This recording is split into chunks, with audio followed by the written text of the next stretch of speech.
Ladies and gentlemen, welcome to the latest episode of the Players NIL Podcast.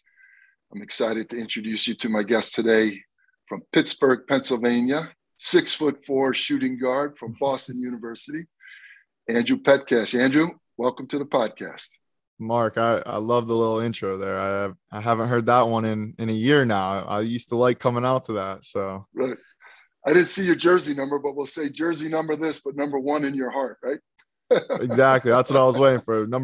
My dad would always say, number 14, like on the jersey, number one in your heart. So there you go. Well, I love it. Well, thanks again for joining us. And, you know, at the Players NIL, we're here all about education. And one of our pillars is to use athletics to better our lives. And the second part of that is to use athletics to better the lives of the people around us. And I think you fit both those categories. So that's why I was excited when you agreed to be on the podcast. So in this first phase, I just want to kind of set the table for why sports and athletics is important to you. And I use two words, sports and athletics. And to me, they're different. You know, sports is the fandom. You know, why did you become a fan of sports? Who was your team that you followed? Who did you go the first game with? What did you learn? And then athletics was, you know, when you actually started to compete and play. So probably sports started first. So just tell us a little bit about your childhood and your interest in sports and how you got excited about following it. Yeah, I mean, I can still remember it was, I don't know, early 2000s. I'm probably 5-6 years old. And my dad's like, hey, I bought Pitt basketball, so University of Pittsburgh season tickets. And for like the next 10 years, you know, we would go to games, you know, two times a week. Sometimes we were always going. And that's how I kind of fell in love with sports in general, of just, you know, being able to go to games. And they were really good then too. They went to the Elite Eight the one year. You know, saw Melo play in person, like saw a bunch of good Big East Classic games. And that was really my intro to sports. And it was like very siloed into basketball, where, you know, I'd watch NBA, or I'd watch NFL, NHL, but it was always like, it was Pitt basketball. And that was sports for me. That was everything, college basketball. What was it like when you walked into that arena? What did your eyes fill up with? Oh man, there was nothing better. I still remember the one guy, Dave. He was like one of the security guys. You know, it was just like routine. I could still go do it tomorrow and it'd be the same. Walk in, say what's up. He'd be like, how's basketball going for you? You know, good. Just had a big game the other day, whatever. Sit down. All the people next to us, it was all the same people. And just seeing, yeah, those were good times, because it was like, I have 2 younger brothers as well. So they would, you know, as they got a little bit older, we would all go and, you know, see UConn, Syracuse, all the Villanova, all those big time games, West Virginia.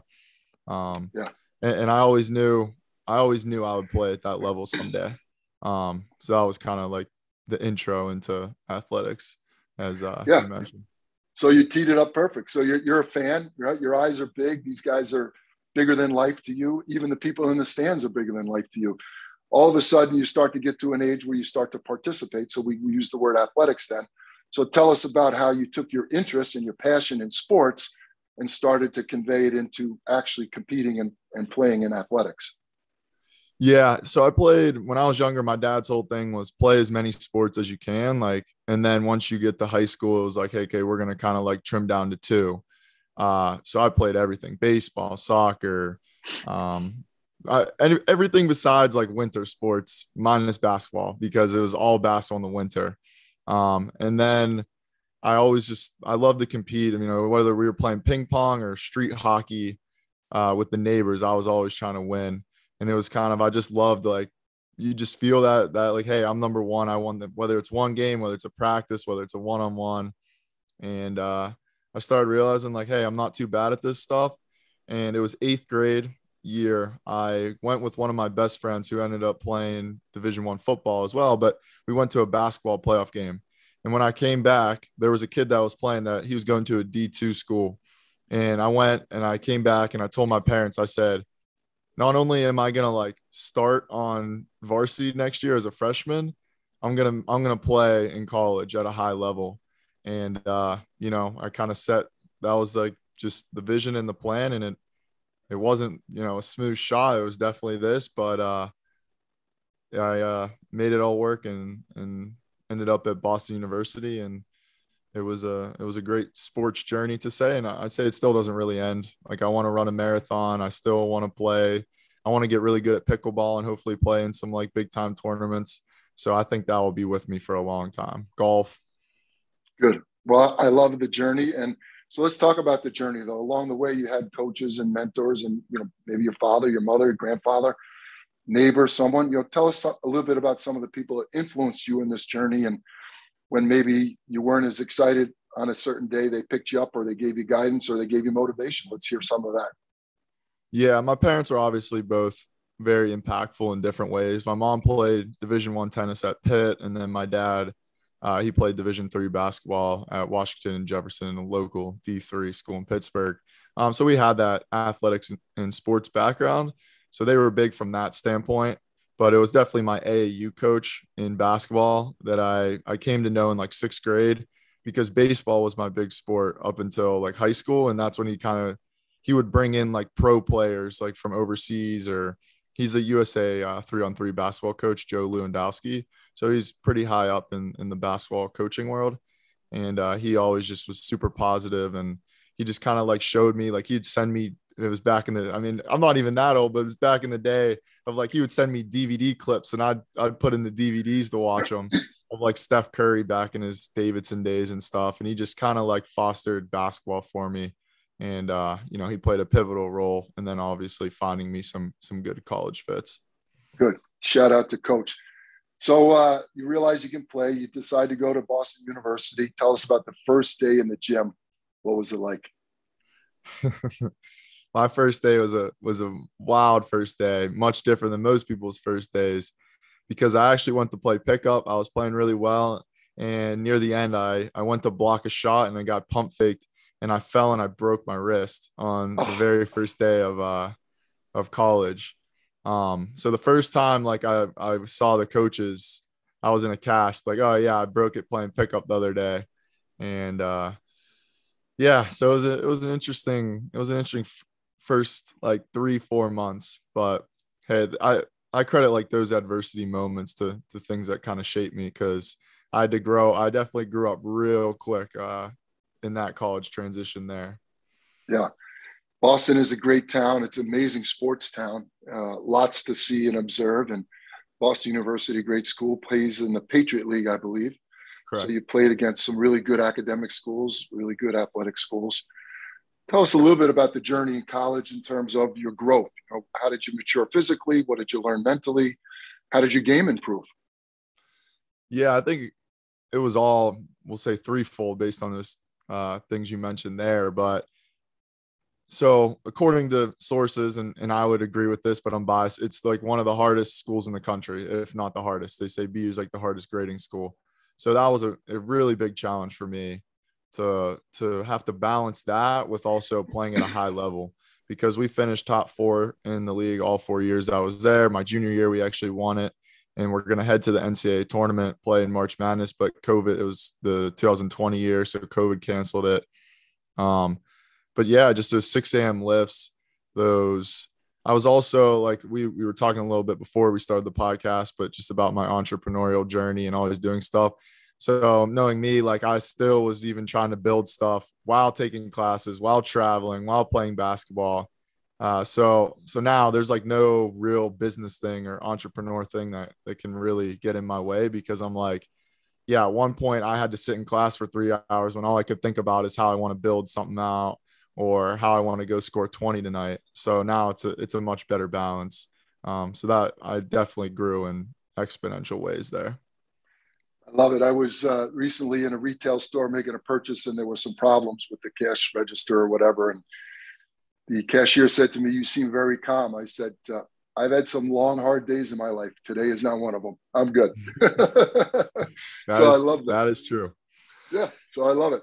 All right. So, amazingly, your passion for sports, it grows into athletics. You use it to get to college. You go to a great school, all these lessons, you get through the broken wrist. Now you're an entrepreneur. You're out of school. I followed you for months now on your podcast and your newsletter. I think you do an amazing job collecting information around the business of sports. The timing couldn't be better for your interest and name, image, and likeness, NIL coming out. So tell us what you're building. Tell us what you're working on. Tell us about your podcast and your newsletter. Yeah. So essentially just going back, I came out of college. I had a finance and commercial real estate degree, which usually is pretty good, but I always do. I kind of wanted to do my own thing. So just started, I had a different business, College Athlete Insight, which was kind of helping kids with recruiting, et cetera. And kind of folded that up and just said, hey, I need to, and took that money and said, I'm going to build a Twitter and a newsletter and monetize it and, kind of figure it out from there. So did that. And then now I have the ability, I get to work with a few different companies, the Air app, Lens of Sports, and then Odyssey Sports. And I'm currently building out something. I'll keep it at home for now, but I've built out basically the media and newsletter side, and then a little bit of the podcast / like a weekly recap. But I have a few more angles, some possible collabs with some other people doing cool stuff. Yeah, I mean, there's nothing better to me, and this will make sense to you, but I've always seen like athletes as the ultimate peak performers, like the warriors of our time, where it's not to say there's not violence and there's just not wars like there always used to be. So you take an athlete like a Steph Curry, and he's the ultimate like warrior. He's physically, mentally, financially, like he does it all. And I believe sports, especially sports technology, now gets passed on to the general population faster than military technology that gets passed on to the general population. And that's kind of flipped over the last couple years, because you think about like goggles or anything, it used to come from military to people. Now you look at like Whoop and like data tracking, sleeping, like that came from athletes to like sports and athletes down to the general population. So it's kind of a fun time, plus with name, image, and likeness, like you said, where these athletes are not only like providing the technology, but also like the monetization for themselves. And because they're like the warriors and not the system makers, a lot of them are, giving back to the community, building other cool businesses, and really helping the broader scope of people. So I'm trying to be like a little bit of a center between athletes, entrepreneurs and founders, and investors or people with money looking to get into sports. So right now you have a newsletter and a podcast. The Petcash brand is present on both of those. Can you share with us any metrics or anything that you publish in terms of followers or listeners? Yeah, so we're getting close to 50,000 followers on Twitter, which was one of my milestones I set out for. So I'm posting a little bit more now because I'm getting excited about hitting that. But at the end of the day, it's not even the followers or anything. It's the true, like, to be able to show the world and be able to come on a podcast like this is like, and then build relationships is the best part. And I think that's why, especially for athletes with NIL, it's one of the coolest things is where now these kids, if you put yourself out there, yeah, you can make money off of it. Like I'm doing good stuff with that, but it's more so like I'm meeting really cool people and aligning, and I can just, your scope gets so much wider where you can really like say, nah, that person or that company doesn't align with me, but this does. And it's way more than just the money. The money comes with a lot of it. And that entrepreneurial journey that these athletes now, like, I don't want to say get forced into, but a little bit, just because there'll be pressure from peers, could be one of the best things ever, where we might see the next unicorn billion-dollar companies come out of just athletes, trying to make some money with NIL, and they get behind a cool brand or you don't know. So that's gonna, what I'm really looking forward to probably over the next 5 to 10 years as it kind of ekes out a little bit. Yeah, I think that's great. And that gets us to the third part of our podcast, and that is, the advice section. And certainly, you've got, you're in the beginning of your journey, but it started back in high school with your entrepreneurial spirit. You were able to balance academics, athletics, and your business mindset. So name, image, and likeness has created all kinds of opportunities I just alluded to. And I think for the first time in the history of the world, you can create a brand overnight. But I also say the caveat to that is you can destroy a brand overnight too if you're not careful. And so, with that high level opportunity comes that high level risk. And so, what's the advice to Andrew Petcash, freshman year, BU? NIL is here. You're an athlete. You're number 14, even though you're number 1 in your dad's heart. Give us some sound bites and some tidbits of what student athletes should be paying attention to, and the reality of it. We're not all the quarterback at Alabama or the point guard at Kentucky. The reality is some of us are point guards at Boston University. And those opportunities may be a little bit different, but there's more of you than there are of them. So what advice would you give those folks? Yeah, I mean, I could talk for hours on this stuff, but I'll sum it up a little bit. So first I'd be like, and like you mentioned, quarterback at Alabama versus point guard at BU, you have to become aware. You got to be self-aware of who you are and where you're at. You're at Boston University. And I think down the line, this might become a reality with collectives. But for right now, like you got to be like, yeah, I'm not going to go sign a couple $100,000 contract because of my talent level. But so what can I do then? You gotta be self-aware. So then you can lead that into brand deals or going and reaching out to restaurants or talking with your coaches about, hey, who's in the alumni? Maybe I can get like a quasi internship / NIL deal payment. And it's like really about what networks can you get in? That would be one thing. My 18-year-old self, I'd be like, really try to figure out what networks you want to get in, and then like build something or put voice out there. You don't have to be. No one's an expert in anything. Like, people might look to me and you, Mark, and be like, hey, these guys really know NIL well. But if you talk to both of us, we know it well because we read it and study it. But like at the end of the day, we don't know everything. We don't have all the answers. We just put out there what we think, and it attracts basically all the right people, circumstances, business, etc. So it's like, as an athlete, like you're interested in, I don't know, countries and, their histories with war. Okay, that's cool. Like, you're an athlete and you like history. Put that out there. Like, who cares? You'll find the right people and you'll get into the right circles. And a lot of them are much smaller, like, especially for sports. I've noticed real quick, like, everyone kind of knows everyone, or, you're 1 degree away from everyone. So just like never blow anyone off, company, person, school, coach. But to myself at 18, I think I did a lot of the right stuff without knowing. But I could have been more self-aware and directed things a little bit better. But I mean, I built a Twitter following, I built a business, I did well in school. I talked to a lot of cool people in real estate because that's what I thought I wanted, but it ended up not being, at least not yet.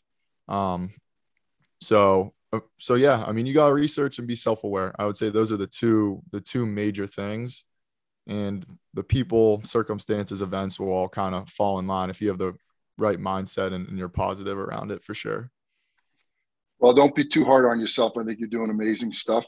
And I know I'm smarter for reading your work, and I want to thank you for that. It's fast moving, right? Every morning I wake up and I look at my phone or my computer and I say, okay, what's happening in the world today of sports business? And you're part of that. So tell our audience again where they can follow you. What are the links? For sure. Yeah, at Andrew Petcash on Twitter. And then I have my newsletter stuff there. It's the Petcash Post. Petcashpost.com. That's the more in-depth breakdowns and NIL type stuff. Cool.